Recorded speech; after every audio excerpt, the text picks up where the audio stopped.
네, 다 같이 성경을 들고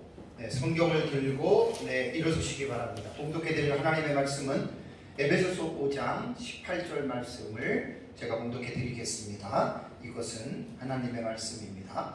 술 취하지 말라, 이는 방탕한 것이니 오직 성령으로 충만함을 받으라. 아멘. 자, 그 다음에 출애굽기 31장 1절에서 5절 말씀까지를 제가 봉독해 드리겠습니다. 이것은 하나님의 말씀입니다. 여호와께서 모세에게 말씀하여 이르시되, 내가 유다 지파 훌의 손자요 우리의 아들인 브살레를 지명하여 부르고 하나님의 영을 그에게 충만하게 하여 지혜와 총명과 지식과 여러 가지 재주로 정교한 일을 연구하여 금과 은과 노스로 만들게 하며 보석을 깎아 물리며 여러 가지 기술로 나무를 새겨 만들게 하리라. 아멘. 네, 자리에 앉으시기 바랍니다. 오전 예배에는 제가 에베소 5장 18절 말씀, 술 취하지 말라, 이는 방탕한 것이니 오직 성령으로 충만함을 받으라. 이제 우리말 성경에는 그렇게 했지만 오직 성령으로 충만하게 되어라. 이제 성령으로 충만하게 되는 이제 이 부분에 대해서 지난주에 오후 예배 설교를 하고 도저히 그것으로 멈출 수가 없었습니다. 그 이유는 이제 오전 예배 때에 그 이유를 제가 충분하게 말씀을 드렸습니다. 왜냐하면 에베소서를 지금 1장부터 이제 5장 18절까지 주의 설교를 지금 쭉 이렇게 오면서 4장으로 넘어가면서 우리 옛사람을 벗어버리고 새사람을 입으라고 이렇게 말씀을 하고, 또 우리는 빛의 자녀로서 빛의 열매를 맺으면서 살아야 합니다. 그리스도인들은. 그런데 그러고 나서 이제 4장 17절부터 해서 이제 25절부터는 구체적으로 성도들, 곧 새 사람, 그리고 또 빛의 아들들은 어떠한 삶을 살아야 하느냐. 그래서 제가 이제 윤리적인 지침들이라고 해가지고 이제 4장 25절부터 거짓말하지 말고, 그다음에 이웃과도 참된 것을 말하라. 그래서 이제 메프라스 현재 명령법에 대해서도 여기서부터 이제 계속해서 이제 반복돼서 나오죠. 그다음에 이제 뭐 도둑질 하지 말고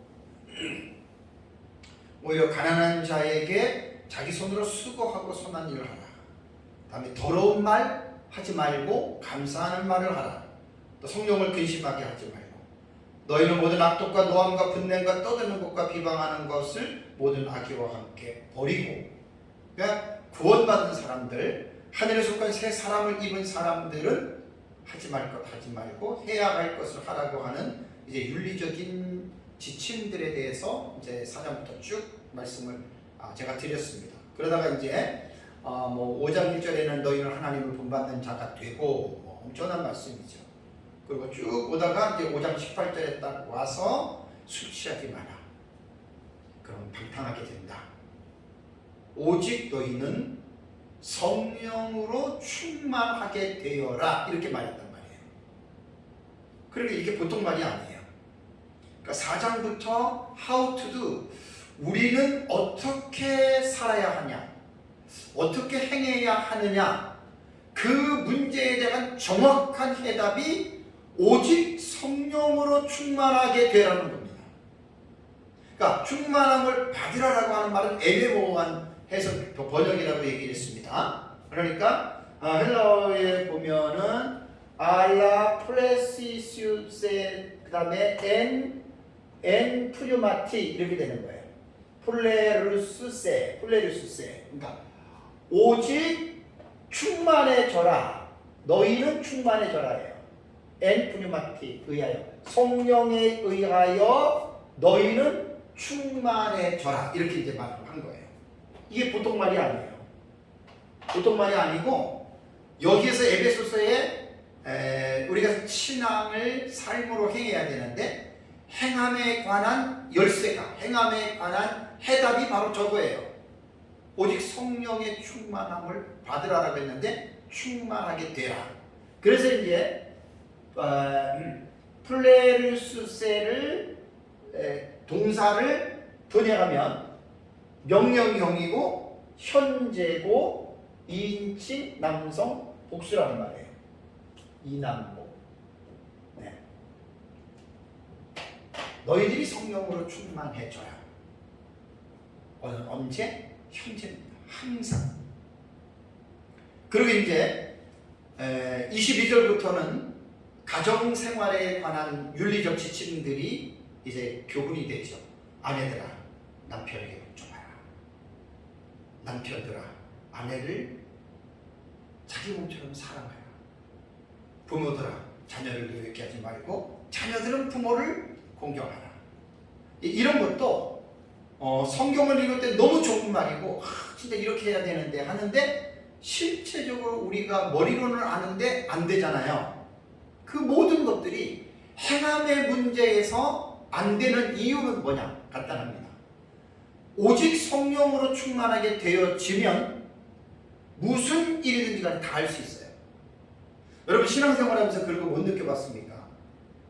참 늘 그러면 좋은데 저도 어떤 때 막 성령이 충만할 때는 내 마음 깊은 곳에서부터 막 기쁨, 찬양, 막 이게 막 넘칠 때가 있어요. 이런 어떤 성령의 그런 은혜가. 그때는요, 여러분 죄악된 것을 봐도 놀랍게 그냥 팍팍팍 튕겨져 나가요. 여러분 그런 거 경험해 보시잖아요. 가끔. 근데 이 가끔이 아니라 이것이 우리들의 삶 속에서 늘 충만함을 사실 우리가 경험을 해야 되거든요. 그것이 오직 성령의 충만해져라. 그 18절의 말씀이 그런 말이에요. 어느 순간만, 어느 한때만 충만해져서 그런 게 아니라 늘상 우리들의 삶이 언제 어디서 무엇을 하든지 간에 어떤 환경과 어떤 형편에 처하든지 간에 플레르수세 충만함을 받으라. 충만해져라. 하나님에 의해서. 성령에 의하여 그렇게 되는 거죠. 그래서 이제 이게 뭐냐면 성령을 충만하게 하시는 분이 바로 하나님이라고 하는 수성태의 의미는 여러분 바로 그런 것입니다. 그래서 에베소서를 1장부터 지금 쭉 제가 이제 주의 설교를 하면서 조금 마지막에 이제 오전에도 말씀드렸지만 6장 10절부터는 마귀를 대적하는 싸움에도 하나님의 전신갑주를 입고 성령의 검고 말씀을 갖는 거예요. 이 성령이 충만해요. 그러니까 이제 제가 뒤에 부분에서 설교할 때는 여러분들에게 이제 말씀을 드리는데 성령 충만은 여러분 요거는 너무 중요합니다. 성령은 하나님의 말씀과 절대로 분리되지 않습니다.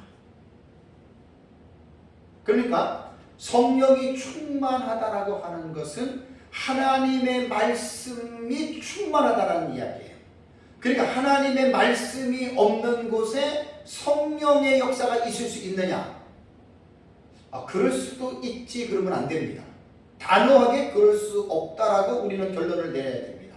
이거는 제 얘기가 아니라 개혁 신학자들의 입에서 나오는 말들, 아주 확신을 가지고 있는 분들의 글이라던가 말들을 들어보면 이 말이 확실합니다.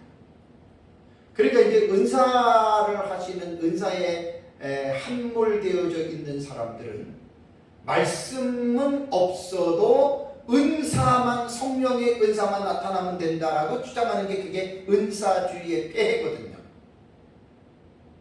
그래서 개혁신학자들은 거의 대다수가 성령은 하나님의 말씀과 함께 역사하는 영이다.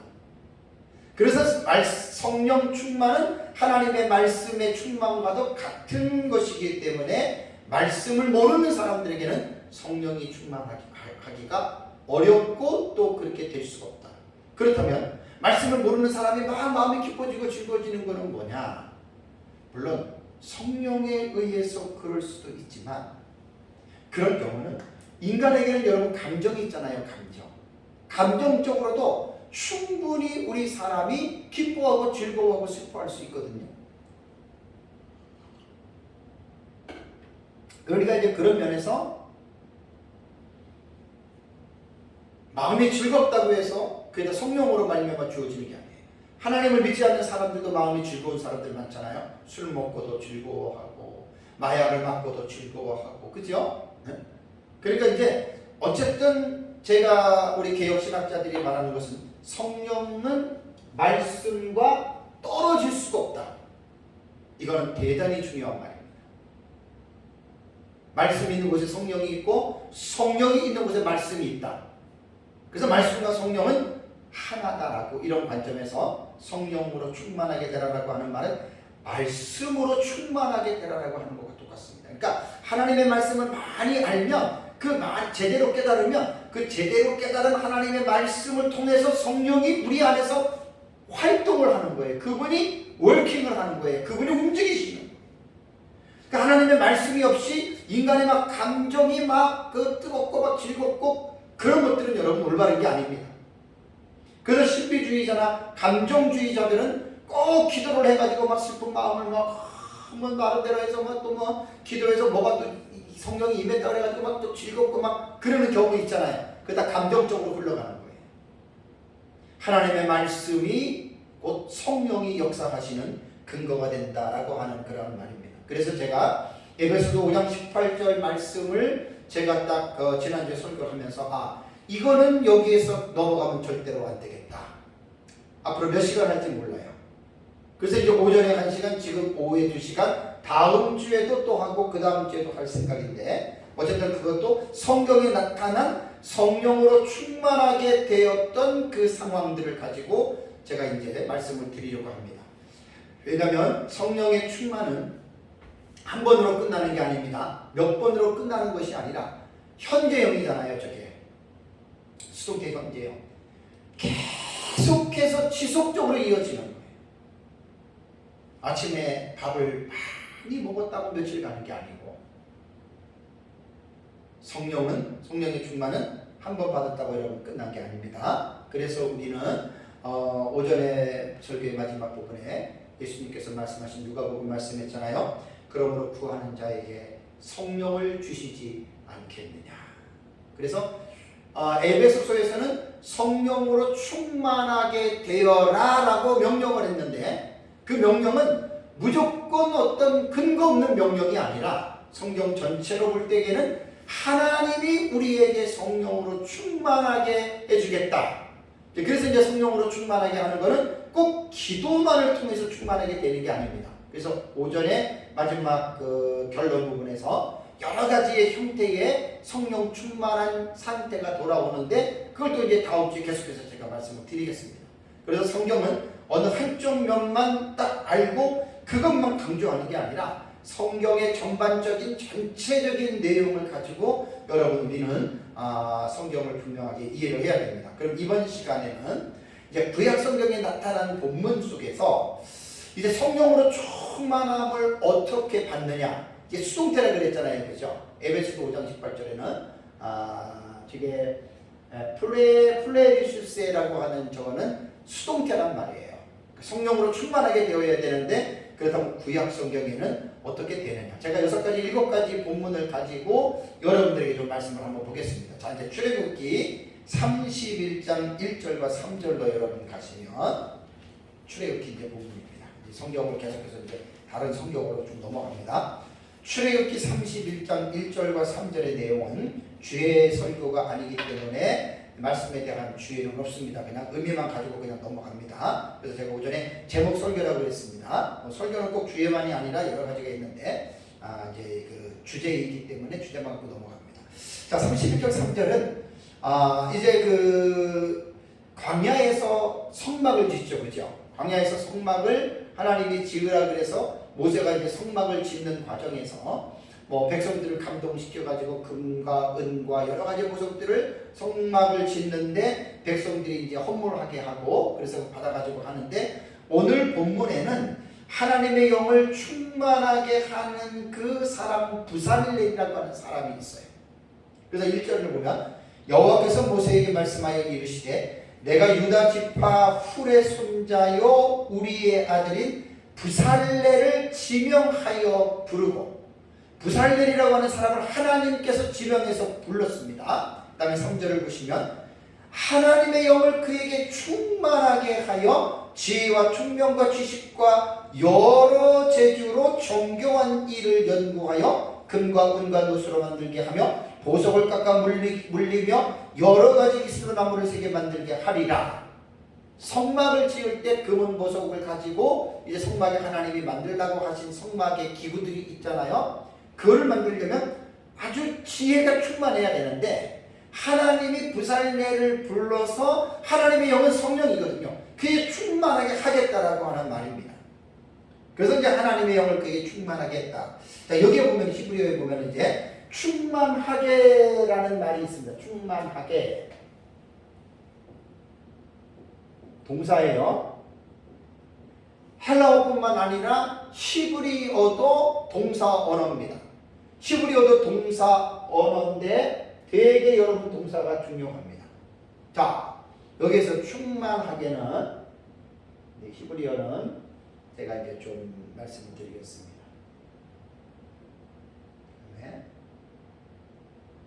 왜 아말레 이렇게 되거든요. 충만하게라고 하는 히브리어 동사가 하고 그 다음에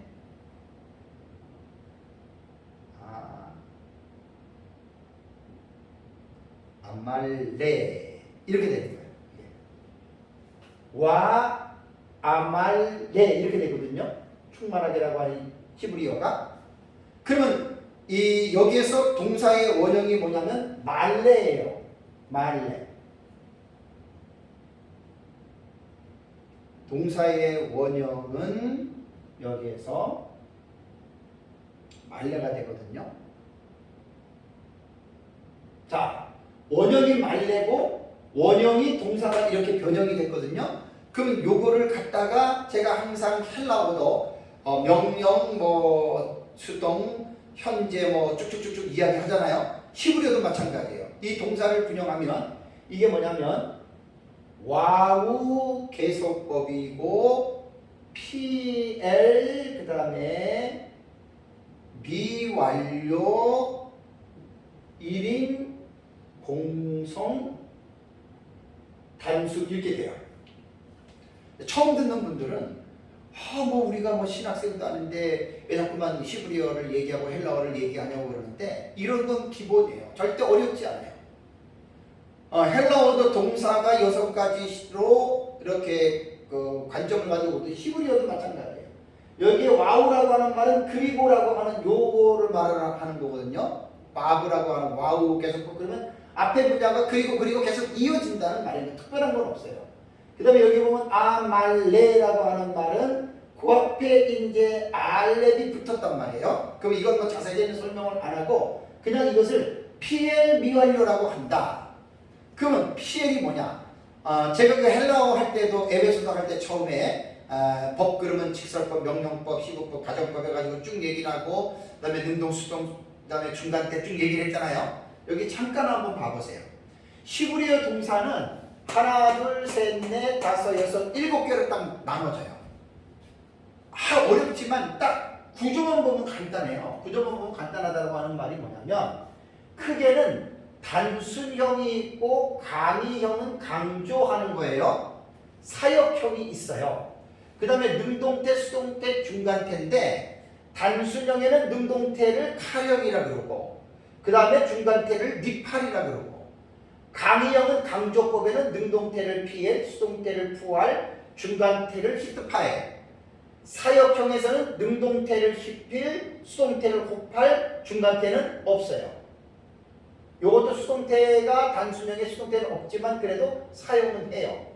자, 그러면 제가 여러분한테 이게 뭐냐 이거를 가르치려고 하는 게 아니라 여기 보면 PL형 나오죠. 그죠? PL. 그죠? 네? PL이 뭐예요? 여기 나오잖아요. 여기 PL이. 강의형, 강조하는 거예요. 능동태예요. 그러면 여기서 충만하게 했다. 1인칭 공성 단수니까 하나님께서예요. 하나님은 여성도 남성도 아닌 공성이라고 하거든요. 자, 하나님께서 부살렐에게 충만하게 했다라고 하는데 헬라어에는 능동, 수동, 중간태 나오잖아요. 똑같아요. 히브리어도 태라고 하는 것은 방향을 말하는 거거든요. 움직임의 방향. 움직임의 방향이 능동, 수동, 중간태가 있는데 피엘로 나왔으니까 이거는 능동태예요. 강조하는 거예요. 강조. 충만하게 했다라고 하는 말은 아주 충만하게 했다. 요즘에는 성도들도 히브리 헬라어 배우는 사람들이 꽤 많이 있습니다. 왜냐면 다들 대학 나왔는데 히브리 헬라어는 사오고 조금만 관심 가지면 금방 저거 이해가 돼요. 그리고 웬만한 소프트웨어 프로그램들이 무료라고 하는 것들이 많이들 나와서 외국어 같은 거 영어 잘하시는 분들은 그 다운받으면 그냥 무료로 다 보고 이런 거 제가 와우, PN, 미완료 전부 다 나와 있어요. 100% 다. 이 성도들도 보는 건데 목회자들이 이런 걸 얘기를 안 하면 안 되죠. 자, 제가 지금 뭐를 강조하려고 하면 저는 헬라어든 히브리어든 동사가 나오면 절대로 그냥 안 넘어갑니다. 왜? 절대로 그냥 넘어가면 안 됩니다. 움직임을 묘사한 품사잖아요. 동사가. 그러면 움직임을 정확하게 히브리어나 헬라어는 정확하게 말을 했는데 하나님이 부살렐을 충만하게 했는데 태를 볼 때는 피엘이기 때문에 능동태란 말이에요. 아주 강조형이에요. 충만하게 했다. 능동은 뭐지요? 자기 스스로가 한 거예요. 마음에 내켜서. 그럼 하나님이 부살렐을 불러서 그에게 이러한 하나님의 영을 충만하게 지금 하나님께서 부어줬다. 이 충만이라고 하는 말은 그 헬라어에 보면은 그 플레리슈세라고 하는 것과 같은 의미예요. 가득 차다, 채워주다, 이런 뜻이거든요. 똑같은 거예요. 히브리어와 헬라어만 다를 뿐이지 의미는 똑같습니다. 그러니까 하나님께서 채워줬기 때문에 충만하게라고 하는 말은 아까 그 헬라어 같은 경우는 수동태죠. 그죠? 지금 히브리어는 이제 능동태예요. 그러면 뭐냐면 헬라어에는 주어가 안 나왔잖아요. 그죠? 동사만 나왔잖아요. 근데 히브리어는 주어가 하나님이가 나오잖아요. 하나님께서 하나님의 영을 부살렐에게 주셨다. 그러니까 능동이죠. 능동. 자, 근데 여기서 하나님 편에서는 능동태로 부살렐에게 주었지만 부살렐 받는 사람은 어때요? 받는 사람은 어떻게 표현해야 돼요? 하나님이 내게 주셨기 때문에 인간 편에서 볼 때는 수동의 의미가 있는 거예요. 그죠? 자, 하나님 편에서는 하나님이 주셨는데 능동태예요. 억지로 준 게 아니에요. 하나님이 자신이 성막을 짓는데 그 성막을 통해서 하나님의 영광을 드러내기 위해서 능동적으로 하나님이 주신 거고, 부살렐은 하나님 내가 성막을 짓는데 하나님 내게 지혜를 주세요라고 말한 것도 아닌데 하나님이 지명해서 그를 불렀어요. 여러분, 이 의미가 되게 중요합니다. 부살렐이 요구해서 우리로 말하면 하나님 내게 막 성령 충만하게 해주세요 말을 안 했음에도 불구하고 하나님이 알아서 주신다. 그런 거 성경이 많이 나옵니다. 그러니까 하나님 편에서는 능동적이지만 부살렐 편에서는 볼 때는 하나님이 주셨기 때문에 인간 편에서는 수동이 되는 거예요. 수동적인 의미가. 에베소 5장 18절에는 성령으로 충만해져라라고 하는 말은 이제 주어가 없는 가운데에 술 취하지 말라는 방향하신 성령으로 그 문장에서는 그렇잖아요. 그러니까 이제 그 수동적인 것으로 여러분이 이제 그렇게 된다라고 하는 말입니다. 그래서 우리는 히브리어와 헬라어의 지금 본문에서 말하고 있는 그 내용에서 태만 헬라어 에베소서 5장 18절에는 수동태고 그 다음에 출애굽기 33장 2절에는 능동태로 되어 있지만 의미는 같은 거예요. 어차피 에베소서 5장 18절에도 수동태는 하나님의 누구에 의해서 충만해져야 되기 때문에 구약의 출애굽기 본문으로 보면 하나님이 하나님의 성령을 우리에게 주는 것과 똑같은 원리라고 하는 말입니다. 그래서 이 부분을 이제 피엘이라고 하는 것은 능동태라고 하는 것, 강조하는 것이라고 기억해야 됩니다. 자, 두 번째는 민수기를 한번 가보세요. 민수기. 자, 출애굽기 민수기 11장 24절과 25절. 민수기 11장 24절과 우리 25절 한번 같이 보겠습니다. 모세가 나가서 여호와의 말씀을 백성에게 알리고 백성의 장로 70인을 모아 장막에 둘러세우매 여호와께서 구름 가운데에 강림하사 모세에게 말씀하시고 그에게 임한 영을 70장로에게도 임하게 하시니 영이 임하신 때에 그들이 예언을 하다가 다시는 하지 아니하였더라.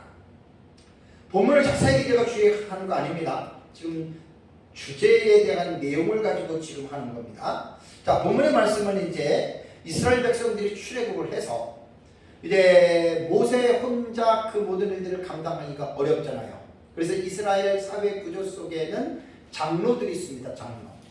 모세가 이스라엘의 지도자면 그 밑에 백성들의 대표들인 장로들을 세워서 이제 하나님의 일을 하는데 아주 효과적이고 체계적으로 지휘 체계가 이미 그렇게 갖춰졌다는 이야기입니다. 근데 장로 여기에 보면은 70명의 장로들이 있습니다.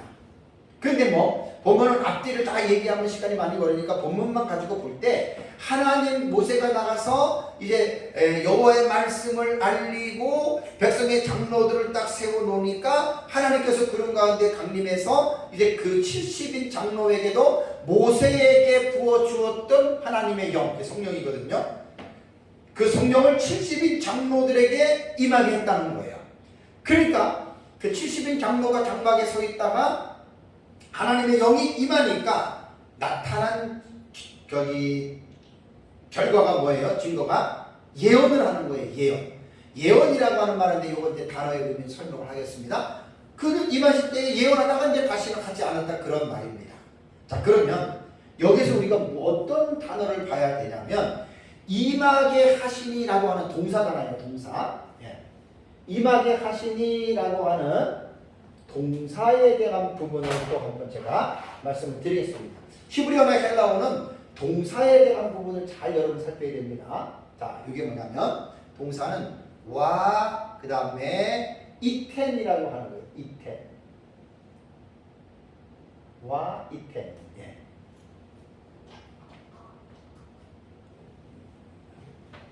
단어가 요거예요.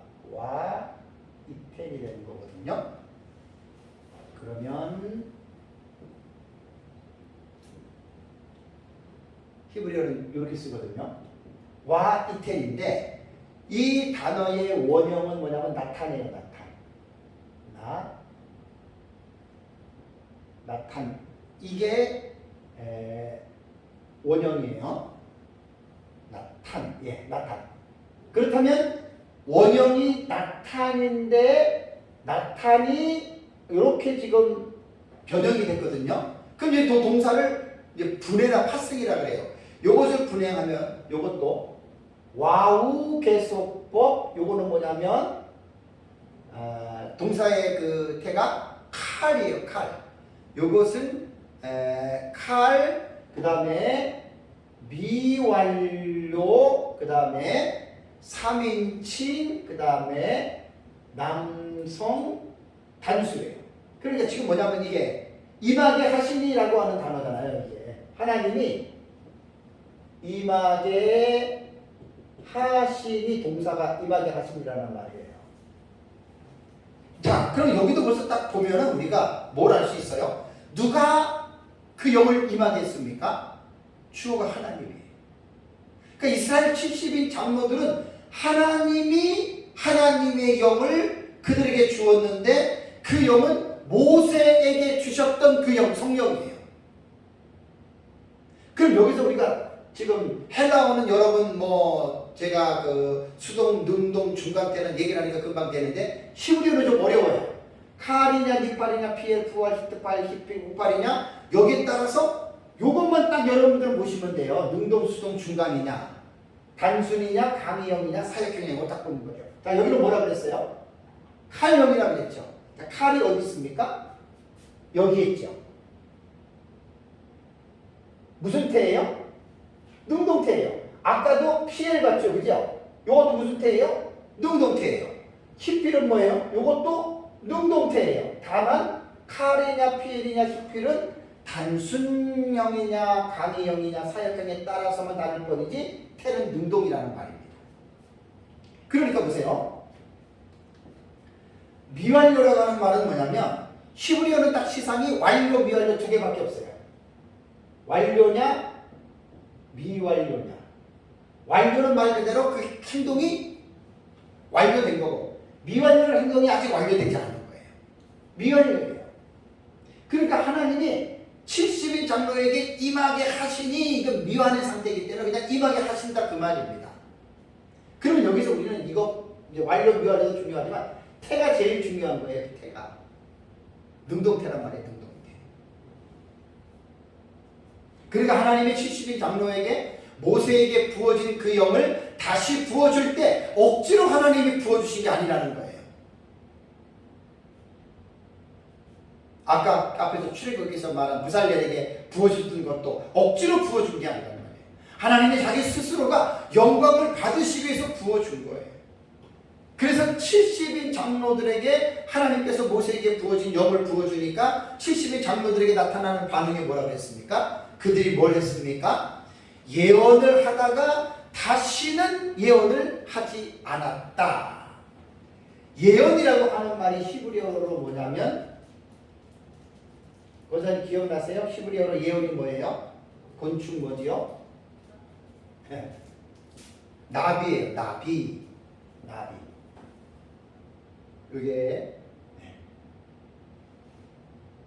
원래 나바, 히브리어. 뭐 나비하고 나바 그러면 동사 그런 차이기 때문에 나바라고 하는 이 단어가 예언하다라고 하는 말이거든요. 예언. 히브리어는 이게 곡선 이런 것들을 잘 써요. 나바. 여기 나바예요. 나바. 혹은 또 나비라고도 해요. 그건 이제 모음에 따라서 다르거든요. 요게 이제 예언하다라고 하는 말입니다. 우리가 이제 구약 성경을 보면 보통 선지자들이 예언을 하지요. 예언이라고 하는 말은 뭐냐면 앞에 일어날 미래사에 관한 말을 하는 것을 여러분 예언이라고 하거든요. 구약 성경에 기록된 예언은 잘 알아야 될 게 개인의 앞날에 대한 뭐 점을 치면서 내가 5년 있으면 너가 뭐 부자가 되고 이런 걸 말하는 게 아니에요. 개인에 관한 어떤 그런 일보다도 하나님의 계획, 하나님의 뜻, 그 다음에 인간 세상에서 일어나는 큰 사건에 대한 하나님께서 미리 가르쳐 주시는 이런 것들이 예언이 되고, 설사 개인에 관한 그 예언이라고 하더라도 그 사실은 성경이 기록될 시기에는 하나님의 특별 계시를 기록하는 데 필요했기 때문에 그 예언이 필요했다고 하는 것입니다. 그렇다면 본절에서 70인 장로들이 모세에게 임한 하나님의 영을 지금 받았어요. 하나님이 부어줘가지고 그들이 이제 받았는데, 그렇다면 여기서 70인의 장로들이 예언을 했잖아요. 그러다가 안 했다 그랬습니다. 그렇다면 이건 도대체 어떻게 해석을 해야 되느냐. 그래서 구약의 신학자 중에 주경신학자의 유명한 카일 델리치, 카일의 주석을 제가 살펴봤더니 카일의 주석에는 어떻게 나오냐면 70인 장로들이 예언한 내용은, 보세요. 70인 장로가 예언했다고 그랬잖아요. 이건 개인의 미래사 어떤 그런 걸 말한 게 아니라 그런 어떤 인류의 역사의 미래에 대한 그런 어떤 예언이 아니고, 지금 70인 장로는 뭐 하는 사람들이에요? 이스라엘의 지도자인 모세를 돕는 자이잖아요. 지금 하나님의 역사를 이루기 위한 모세의 지금 동력자로서 사용이 되는 자들이잖아요. 그렇다면 왜 하나님이 70인 장로에게 하나님의 영을 부어서 그들이 예언을 하게 했을까? 카일은 이렇게 이야기를 합니다. 그들은 모세를 돕는 자들로서 그들이 직무를, 요즘으로 말하면 공직자 이렇게 봐도 되겠죠. 그런 이들 직무를 수행하는 데 있어서 필요한 권위를 하나님께서 너희는 장로라고 하는 것을 권위를 주셨다라고 하는 것에 대한 증거입니다. 증거. 왜냐하면 백성들은 그러잖아요. 야, 니만 장로냐? 나도 장로비. 그럴 수도 있고, 니만 하나님의 일 하냐? 나도 하나님의 일을 할 수 있다. 사람은 충분히 그렇게 할 수가 있거든요.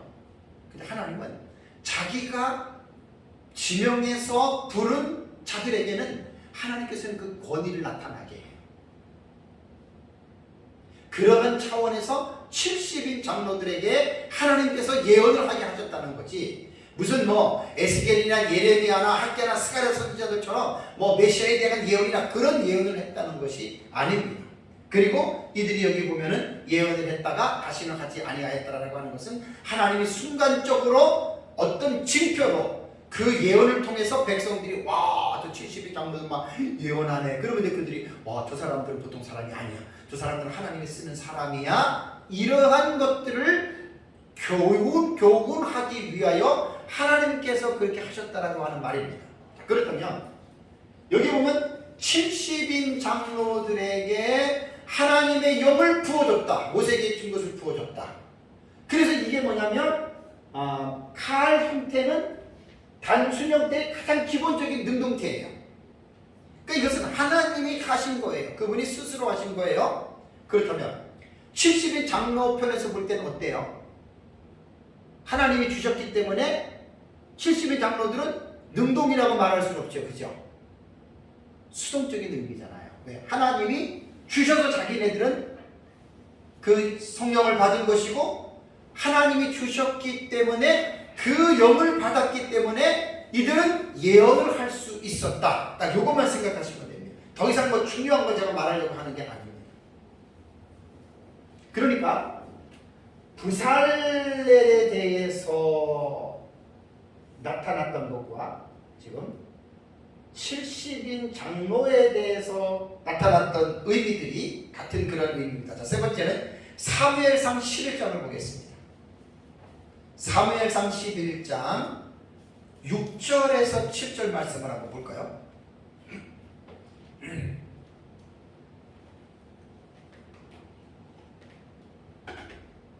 제가 주제 설교이기 때문에 본문 주의는 안 합니다. 사무엘상 11장 6절과 7절을 보시면 사울이 이 말을 들을 때에 하나님의 영에 크게 감동되어, 사울이 왕되기 전입니다. 그의 노가 크게 일어나 한결이의 소를 잡아 각을 뜨고 전령들의 손으로 그것을 이스라엘 적에 들어보냈다. 그러니까 이제 사울이 왕으로 이제 기름 부음을 받기 전에 하나님이 사무엘을 통해서 사울을 이제 이렇게 하나님께서 이제 공식적인 이스라엘의 왕으로 세우기 위해서 하나님이 사울에게 이제 권위를 부여하시는 거예요. 그래서 6절에 사울이 이 말을 들을 때에 뭐라고 했습니까? 하나님의 영에게 크게 감동이 됐다. 사울 입장에서 볼 때는 뭐예요? 수동이죠, 그죠? 그렇지만 하나님 편에서 볼 때는 이것이 바로 능동이 되는 것입니다. 능동이. 다음에 이제 그래서 사울이 하나님의 영에 크게 감동이 됐다. 하나님 편에서 능동태로 나오고 사울이 볼 때는 의미적으로는 수동적으로 받은 거예요. 그 다음에 사무엘상 19장을 보세요. 아주 특이한 게 나옵니다. 사무엘상 19장 19절에서 24절을 보면은 사울이 이제 왕이 됐습니다. 왕이 됐고, 자 19절을 보면 어떤 사람이 사울에게 전하여 이르되 다윗이 라마나요스에 있더이다 하매 사울이 다윗을 잡으러 전령들을 보냈다. 군사들을 보냈습니다.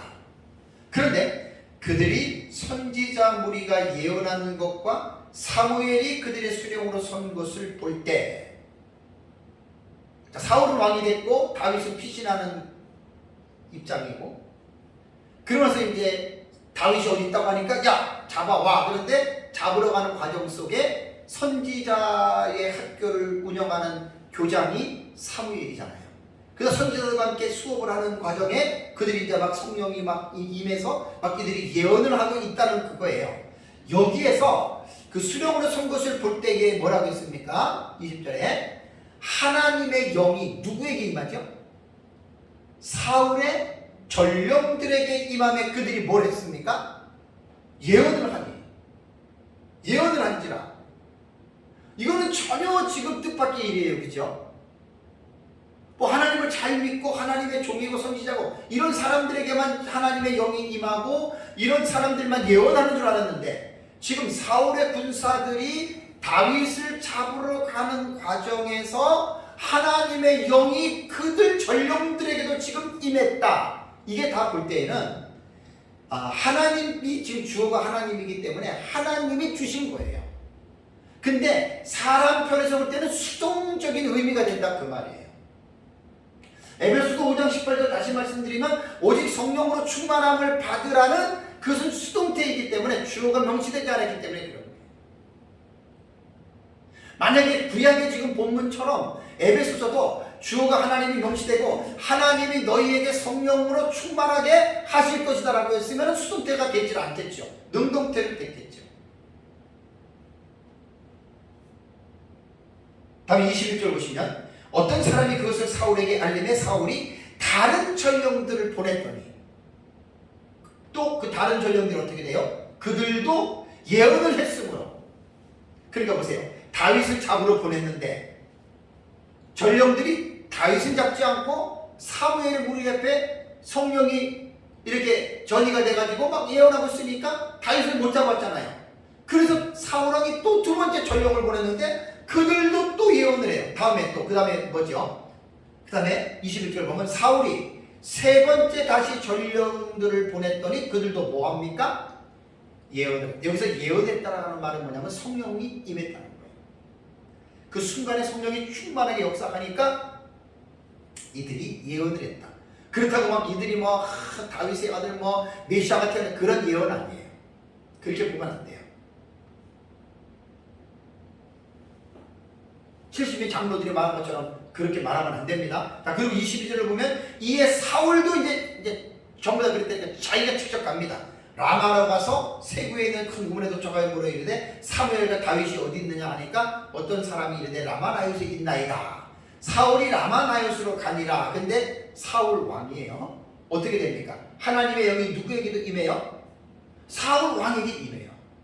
자, 아까 사무엘상 11장 6절에는 사울이 왕이 되지 않는 가운데에 하나님의 영이 임했던 거고, 지금 사무엘상 지금 19장에는 사울이 왕이 된 다음에 또 성령이 그에게 하나님의 영이 임했다라고 하는 말입니다.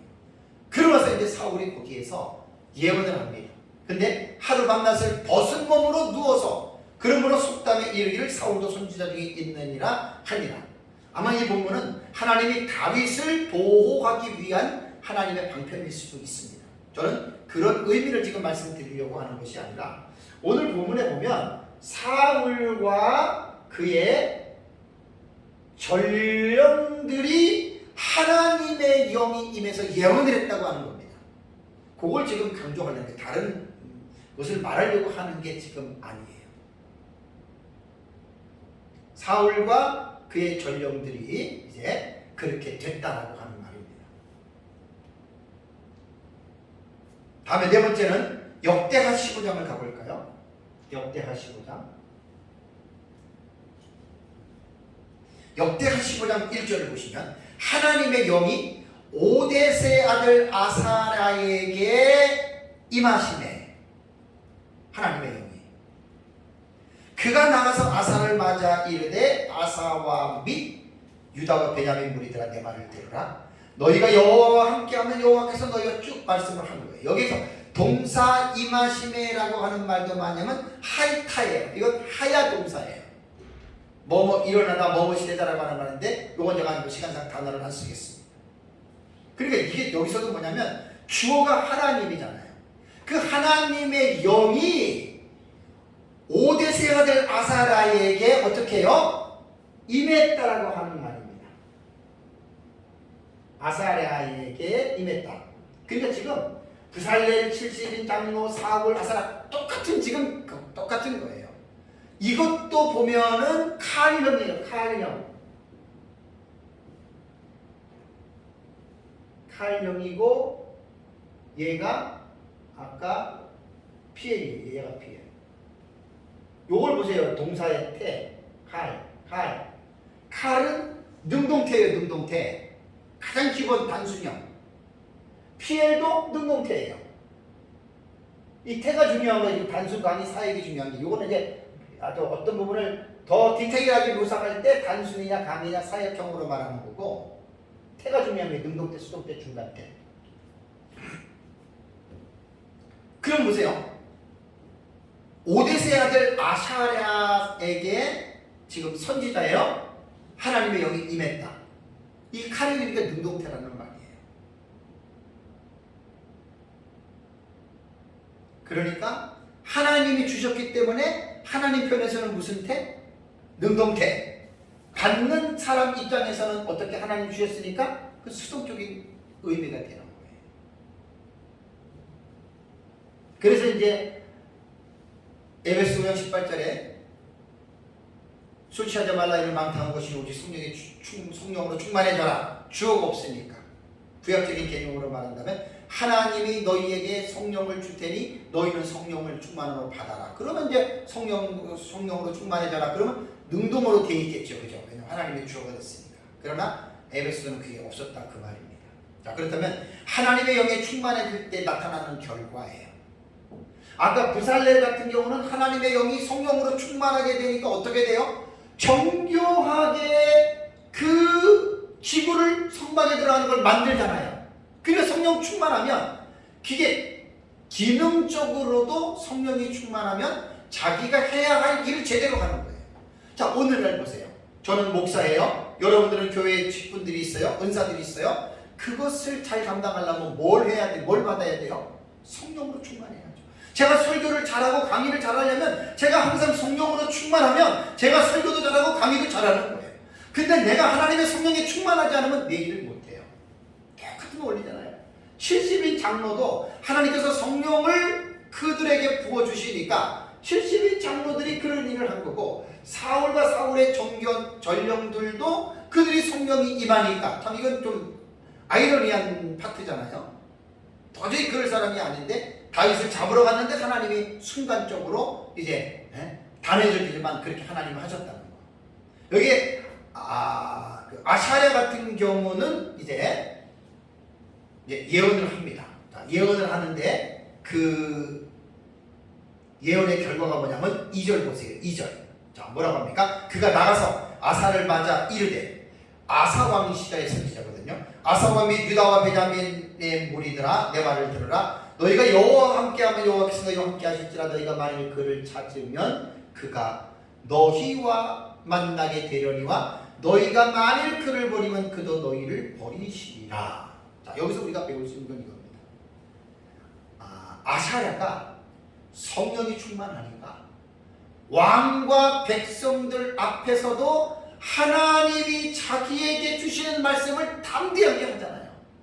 왜냐하면 왕 앞에서 어떤 언어가 경거망동한 언어를 발산하면 죽을 수 있잖아요. 그런데도 지금 아사랴를 보세요. 왕이나 백성들 앞에서, 고관들 앞에서도 주눅 들지 않고 담대하게 너희가 여호와가 너희와 함께하면 함께 하시고 너희가 만일 그를 찾으면 만나게 되지만 너희가 만일 하나님을 버리면 하나님이 너희도 버리시리라. 얼마나 여러분 강력한 메시지입니까?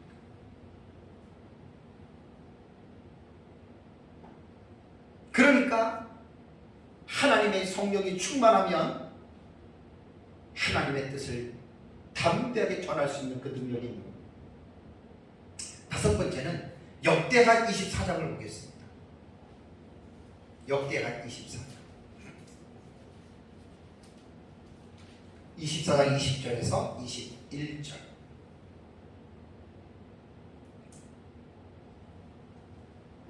역대하 24장 20절에서 21절. 이에 하나님의 영이 제사장 여호야다의 아들 스가랴를 감동시키시네. 스가랴를 감동시켰어요. 이게 성령으로 충만하게 했다 그 말이에요. 그가 백성 앞에 높이 서서 그들에게 이르되, 하나님이 이같이 말씀하시기를 너희가 어찌하여 여호와의 명령을 거역하여 스스로 형통하지 못하게 하느냐 하셨나니, 너희가 여호와를 버렸으므로 여호와께서도 너희를 버리셨느니라 하니. 하나, 얼마나 여러분 담대합니까? 너희가 여호와를 버렸기 때문에 하나님도 너희를 버렸다. 이게 잘 알죠? 왕이 누구예요? 여기서 요아스죠. 여호야다가 고모부고 여호야다가 죽고 나니까 이제 여기서 확 돌잖아요. 자, 21절 보세요. 무리가 함께 깨하고 왕의 명령을 따라 그를 여호와의 곁에 돌로 쳐 죽였더라. 스가랴가 하나님의 성령이 하나님의 성령에 의하여 하나님의 말씀을 가감하지 아니하고 그대로 전하잖아요. 너희가 하나님을 버렸기 때문에 하나님도 너희들을 버렸다. 그러니까 왕이 백성이 저런 돌로 좀 죽여. 여러분, 성령이 충만하면 죽음도 두려워하지 않습니다. 스데반 기억하십니까? 스데반이 어떻게 죽었어요? 돌 맞아 죽었죠. 돌 맞아 죽었잖아요, 스데반이.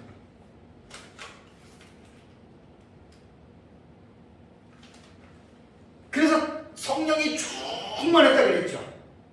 그 성령이 충만할 때 돌에 맞아도 그 죽음도 두려워하지 않는 얼굴이 해같이 빛났다 그랬죠. 여러분들이 그리스도인들은 뭐니 해도 머리가 최고가 아니고 성령이 최고. 성령으로 충만해야 됩니다. 여기도 보면 하나님의 영이 스가랴를 감동시키심에라고 하는 말이 라바시라고 하는 단어입니다. 라바시. 이것도 칼 완료형입니다. 이것도 칼형이에요. 칼이 뭐라고요? 능동태잖아요. 능동태. 그러니까 구약의 본문을 보니까 다 이렇게 나왔더라고요. 왜냐하면 주어가 하나님이 나오잖아요. 하나님의 영이 나오잖아요. 그러니까 하나님이 주신 거예요. 그러니까 능동태로 사용을 한 거죠. 억지로 하나님이 주신 게 아니라 그랬어요. 자, 받는 입장에서, 스가랴 입장에서는 수동이죠. 그죠? 하나님이 주셨으니까. 이번에 이제 구약의 본문을 제가 한 6, 7개 정도 본문을 쭉 보다 보니까 공통점이 바로 이거예요.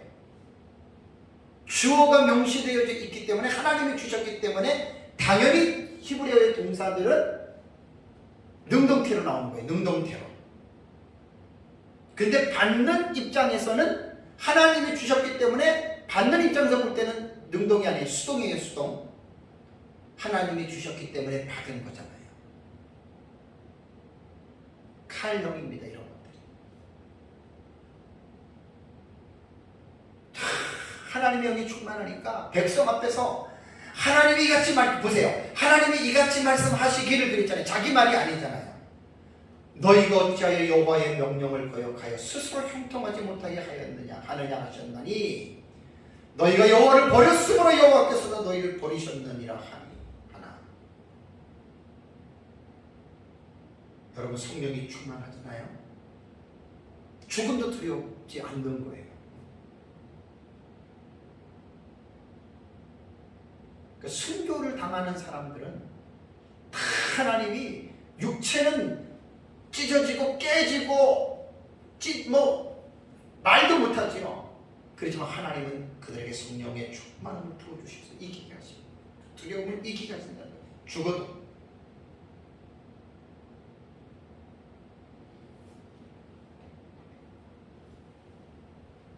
성령이 충만하지 않으면 이런 거 절대로 못합니다. 성령이 충만하지 않으면. 성령이 충만해야 됩니다. 다음에 6번째는 사사기 한번 보세요. 사사기 9장에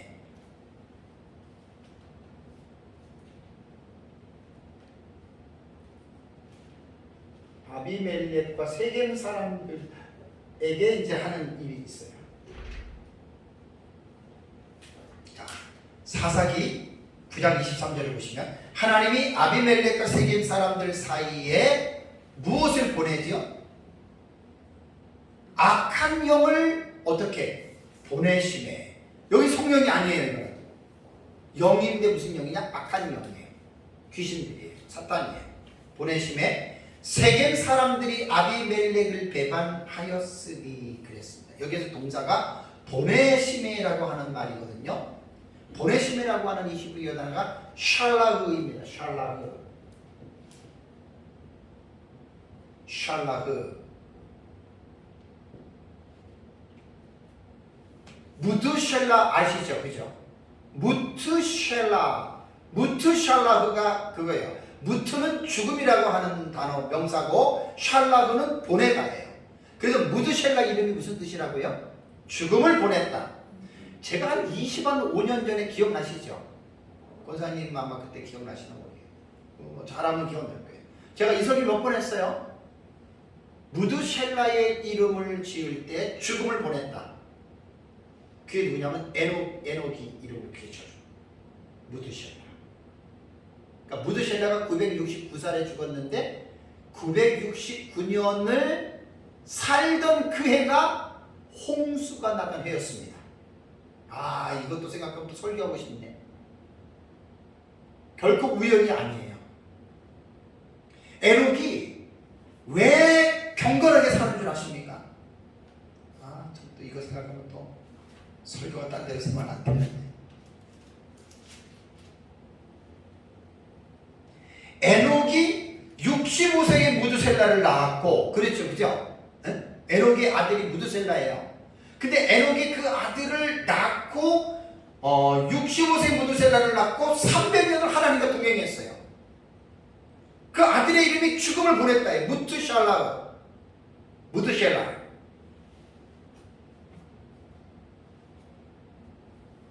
이 샬라우 앞에 이제 무트라고 하는 단어는 아마 이걸 거예요. 무트. 뭐 무트샬라는 요거 이제 내가 단어는 정확하게 기억이 안 나는데, 무트라고 하는 말은 이거예요. 무트. 두 개가 아니라 세 개입니다. 무드셀라 할 때 이게 이렇게 무트 이거 될 때 무트 내 시간이 조금 무트가 죽음이고 샬라가 보내다라는 뜻이에요. 그러니까 여기도 보면 하나님이 아비멜렉과 세겜 사람들 사이에 악한 영을 보냈다. 이게 카렘이란 말이에요. 카렘이 뭐라고요? 능동태. 이것만 보면 돼요.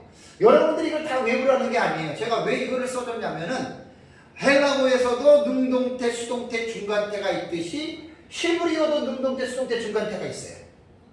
이걸 제가 지금 강조하는 거예요. 여러분들이 외우라는 말이 아니에요. 제가 딱 써놓고 쉽게 말을 해주는 쉽게. 이게 전부 다 지금 뭐냐면 PL, 칼형은 전부 다 뭐예요? 능동태라는 말이에요. 능동태. 이걸 제가 강조하려고 이걸 그려놓고. 제가 이런 거 그려놓자고 여러분들이 칼이니, 니팔이니, 호팔이니 얘기를 하면 뭔말 하나 그랬는데 딱 써놓고 얘기하니까 여러분 금방 이해가 되죠. 아, 이게 중학생 애들한테라도 다 이해가 되는 거예요. 보내심에 와우 계속보 칼 미완료입니다. 3인칭 남성 단수. 하나님이 악한 영을 보내셨다. 열왕기하에 제가 미가야 그거 하려고 하다가 내용이 많아가지고 제가 줄였습니다.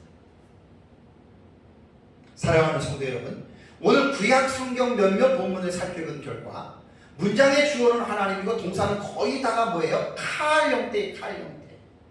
능동이라는 말입니다. 능동. 단순형의 능동이에요.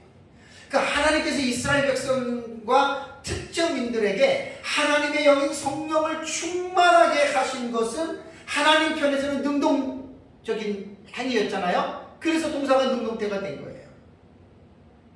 그런데 사람 편에서 볼 때에는 부살렐이나 70인 장로나 사울과 전령들이나 아사라나 스가라나 아비멜렉 세겜 사람들 입장에서 볼 때는 수동이라는 말이에요. 왜? 하나님에 의해서 주어진 거기 때문에.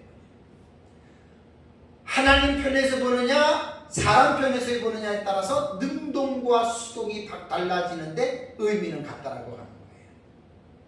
말씀을 맺으면 에베소서 5장 18절에 성령으로 충만해져라라고 하는 명령은 수동태로 되어져 있어요.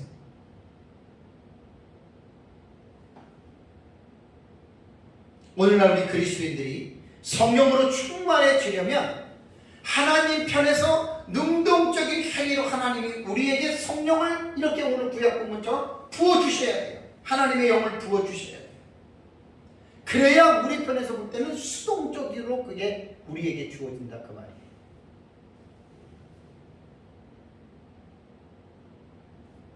그래서 오늘 본문을 보면서 이번 주에 제가 이제 지난주에 에베소서 5장 18절 말씀을 제가 이제 보면서 이게 오직 성령으로 충만해져라. 이거는 절대로 설교를 그렇게 하고 끝내면 이건 아무것도 아니에요. 왜냐하면 그 비중이 어떻게 보면 절대적이에요. 절대적.